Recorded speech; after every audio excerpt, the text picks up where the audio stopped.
माँ ने तीनों बहुओं को तुरंत अपने कमरे में बुलाया। मैं कई दिनों से देख रही हूँ, तुम तीनों अलग अलग सारे काम कर रही हो। ये सब नहीं चलेगा, तीनों को मिलकर ही काम करना पड़ेगा। सास की बात सुनकर एकदम से बड़ी बहू बोल उठती है। नहीं मम्मी जी, मैं इन दोनों के साथ कुछ नहीं कर सकती। मैं इस घर की बड़ी बहू हूँ, फिर भी ये मेरा कहना बिल्कुल भी नहीं मानती। अरे जेठानी जी, जानबूझकर मुझे डबल काम करवाती है आप, और छोटी मुझसे टेढ़े मुंह ही बात करती है। इन दोनों के बीच हमेशा सैंडविच बन जाती है मेरी, और मैं हमेशा आलू की तरह बीच में मसली जाती हूँ। मम्मी जी, इन दोनों को लगता है कि मैं छोटी हूँ तो इनके पैरों तले दब जाऊंगी, लेकिन नहीं, मेरा भी उतना ही अधिकार है जितना इन दोनों का है। बड़ी आई दोनों मेरी चुगली करने के लिए, मुझे क्या कम समझ रखा है। तीनों बहू एक दूसरे से बहस करने लगती है और सास दोबारा ये देखकर टेंशन में आ जाती है और सबसे कहती है, चुप हो जाओ, अब से तुम तीनों सारे काम एक साथ करोगी, आंख बंद करके एक दूसरे की बात सुनोगी।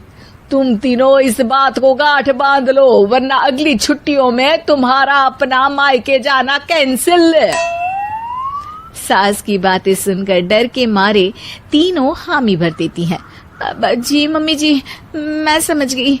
हाँ मम्मी जी, जैसा आप कहें, आप जो कहेंगी मैं वही करूंगी। तीनों बहू सास की बात को गांठ बांध लेती है और वादा करती है कि अब से सारे काम वो तीनों एक साथ मिलकर ही करेंगी। ये सब देखकर सास खुश हो जाती है और वहाँ से चली जाती है। नीचे जाकर वो देखती है कि घर में शर्मा जी आए हुए होते हैं। सास जोर से आवाज लगाकर कहती है, अरे बहू, जरा चाय बनाकर तो लाना, शर्मा जी आए हैं। सास की बात सुनकर तीनों बहू तुरंत किचन की ओर भागती है और चाय बनाना शुरू कर देती है। मुझे तो एकदम मसाले वाली कड़क चाय पसंद है, तो हम शर्मा जी के लिए मसाले वाली चाय ही बनाएंगे। अरे नहीं दीदी, गर्मी के मौसम में मसाला चाय कौन पीता है? मैं तो शर्मा जी के लिए इलायची वाली चाय ही बनाऊंगी। ये कैसी बात कर रही हैं आप दोनों?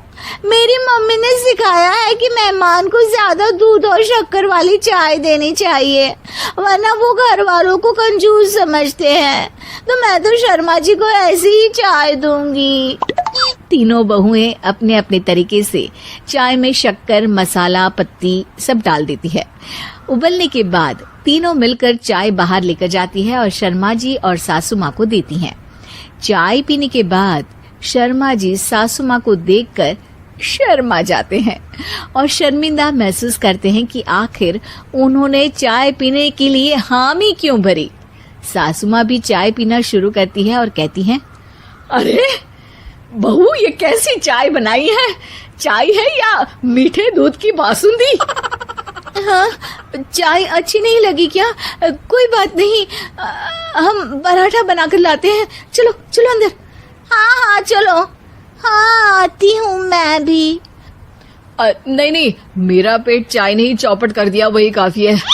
पराठे से पोपट नहीं करवाना, मैं तो चलता हूँ। शर्मा जी चुपचाप पतली गली से निकल जाते हैं। अगले दिन सास बहुओं से कहती है, अरे बहू, जाओ जाके ऊपर के गेस्ट हाउस की सफाई कर दो। कल हमारे यहाँ मेरे दूर के रिश्तेदार आने वाले हैं, तो पूरे कमरे को चमका देना, समझी? तीनों बहू सास की बात को मानकर ऊपर सफाई करने चली जाती हैं और तीनों कमरे की सफाई चालू कर देती है। बड़ी बहू मकड़ी के जाले साफ करती है, तो बीच वाली झाड़ू लगाना और छोटी वाली सर्फ डालकर जमीन धोना शुरू कर देती है। अरे दीदी, जेठानी जी, अभी मैंने पूरी फर्श धोई और आप फिर से धूल नीचे गिरा रही हैं। और मछली जेठानी जी, आप बिना झाड़ू की धूल यहाँ छटक रही हैं। अरे तीनों को साफ करना है, एक साथ सफाई करते हैं ना। अरे वही तो, हम साथ साथ हैं, घर साफ साफ है। तीनों बहू ऐसे ही काम में उलझ जाती है और 2 घंटे तक एक ही कमरे की सफाई करती रहती है। बहुत देर से अपनी बहुओं को ना देखने के कारण सास ऊपर कमरे में उन्हें देखने जाती है, लेकिन कमरे में घुसती ही वो गीली फर्श पर फिसलने के कारण नीचे गिर जाती है। ओरी मोरी मैया, हड्डी मरोड़ के रख दी। आए मेरी तो कमर ही टूट गई रे।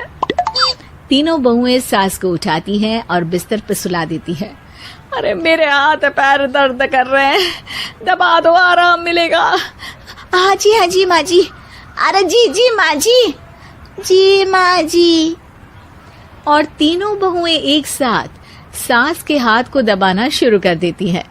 माँ की तो चीख ही निकल जाती है और नतीजा ये होता है कि सास के बचे हुए शरीर में भी दर्द उठ जाता है। हाय राम, ये क्या कर दिया तुम तीनों ने। अरे मेरी तो किस्मत ही फूटी है कि तुम जैसी बहुएं मुझे मिली। हे भगवान, पूरे शरीर में दर्द बढ़ गया है। अब तो पता नहीं कि चल भी पाऊंगी या नहीं। माफ करो, मुझे गलती हो गई मुझसे कि तुम तीनों को एक साथ काम करने के लिए बोला। सोचा था तीनों मिलके अच्छे से काम करेगी, लेकिन बड़े बुजुर्ग सही कहते थे कि 3 तिगाड़ा काम बिगाड़ा। तुम लोगों ने ये बात ना आज साबित करके दिखा दी। तुम तीनों को तो समझाना यानी मानो भैंस के आगे बीन बजाना है। तुम्हें अकेले अकेले काम करना है ना, तो अब से तुम अकेले ही अपना अपना काम करो। तीनों बहुएं वहां से जाने लगती है। अरे कहाँ जा रही हो? आप ही ने तो कहा कि अपना अपना काम करो, तो मुझे मुल्तानी मिट्टी लगानी है। अरे मुझे भी तो नेल पॉलिश लगानी है। मुझे ना मेहंदी लगानी है। सास अपना सर पीट लेती है और कहती है, अरे मुझे भी लगाना है कुछ। क्या माँ जी? तुम्हारे घर वालों को फोन तुम्हारी हरकतें बताने के लिए।